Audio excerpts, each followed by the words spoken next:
آه، بسم الله الرحمن الرحيم. ابتدي المحتوى بتاعي النهاردة عبارة عن هنعمل شوربة خضار بالشوفان، بس هي الأساسي فيها الشوفان، والخضار ده يعني اختياري زي ما تحبي تحطي أي نوع من الخضار. طبعا بجيب الشوفان وبجيب طبعا الإناء اللي هعمل فيه، فما نحطش أي حاجة خالص. لازم أسخنه شوية وبعد كده أحط الشوفان، أديله كده تحميصة لازم، من غير أي مواد دهنية، من غير سمنة ومن غير زيت. في الأول لازم أحمصه كده، وأول ما أحس إن ريحته كده زي ريحة الدقيق بدأت تطلع، أبتدي أحط باقي المكونات.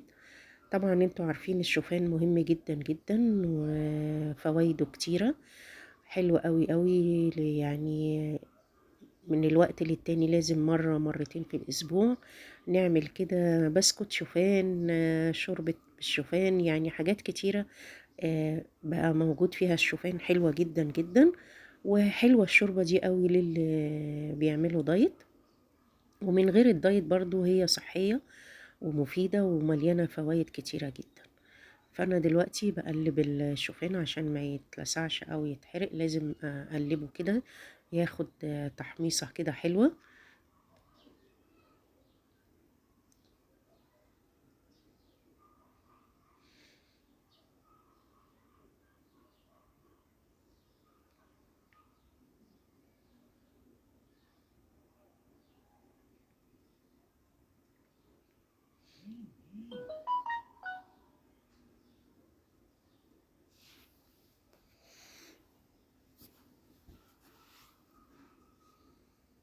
ابتدي هنا بقى احط اي نوع زيت عندي، زيت ذرة، زيت عباد شمس، زيت كده يكون خفيف حلو. اروح حاطه الزيت واقلب كده شوية، وبعد كده هضيف باقي المكونات تدريجيا.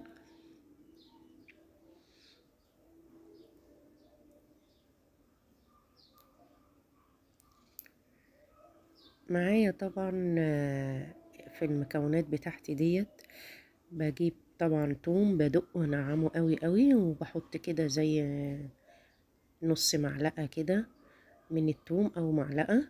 حلو قوي، اول ما بحطه ويتقلب مع الشوفان بيديني ريحة كده جميلة جدا، وكمان في الطعم بيبقى حلو. اديها تقليبة كده وبعد كده ايه احط معايا المكون التاني.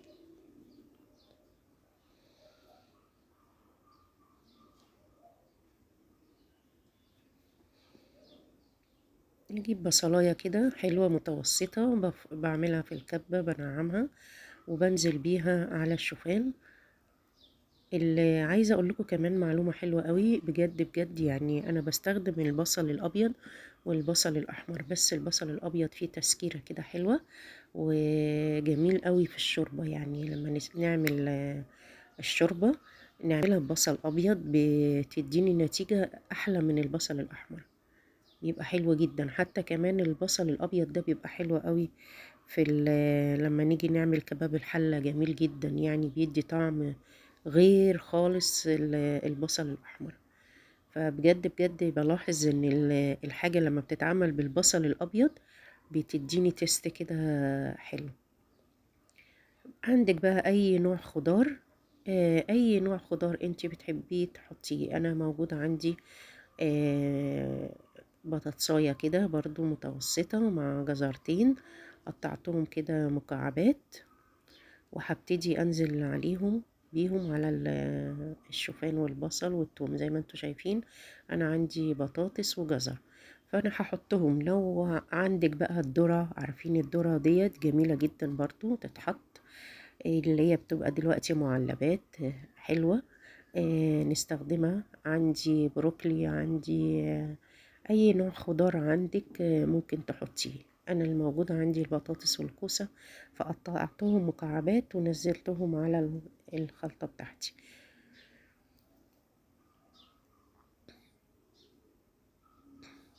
هدي الخضار كده تقلبتين، يعني يتشوح مع بقية الخلطة بتاعتي. وبعد كده لازم يكون عندي شوربة فراخ انزل بيها على الخلطة بتاعتي دي.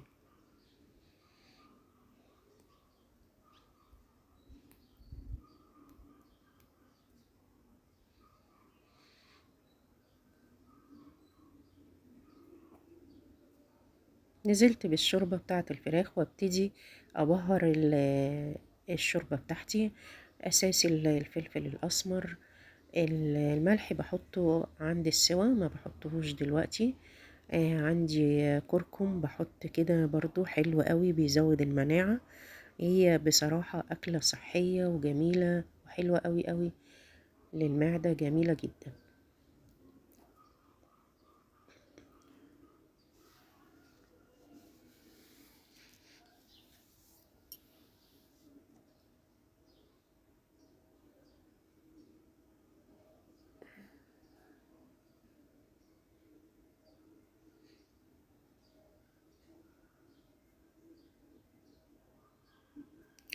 ولو موجود عندي جنزبيل اللي هو الفريش ده، هبشر قطعة واحطها برضو، هتديني طعم وتعلي القيمة الغذائية، ومفيد جدا الجنزبيل طبعا.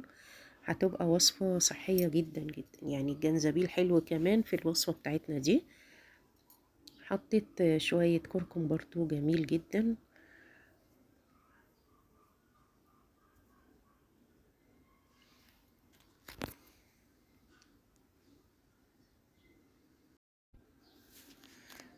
هنا زي ما انتوا شايفين، اول ما تبتدي كده تستوي احط بقى ايه الملح بتاعي.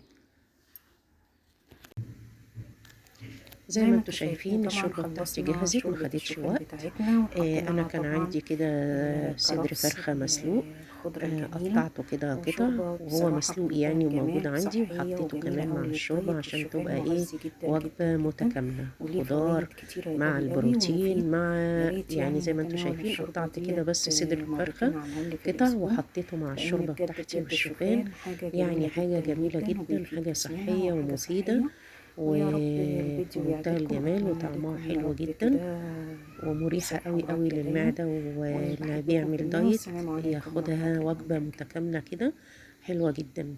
النهاردة عملنا مع بعض شوربة الشوفان مع الخضار.